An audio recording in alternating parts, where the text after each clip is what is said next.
Assalamualaikum warahmatullahi taala wabarakatuh. Mbokk talibé yi ñoo ngi leen di ziaré bu baaxa baax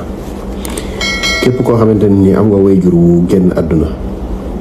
mo xam bayil na la fi alal wala bayiwu ko fi mo xam sa borom kër la mu genn aduna bayil la fi alal jëlal ci alal joju te yalla tax ak kolere gi leen boole nga wo lu tollo fukki nit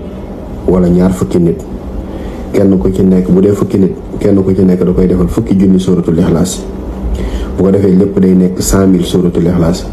nga ñaanal ko yàlla insha allahu rabbi képp koo ko defal suñu borom dana ko tàbbal àjjana. bu dee ku koy defal sa way jur tamit nga def noonu bu fekkee amoo moyen bu tax nga mën koo def nga mën a fay ñu la ko defal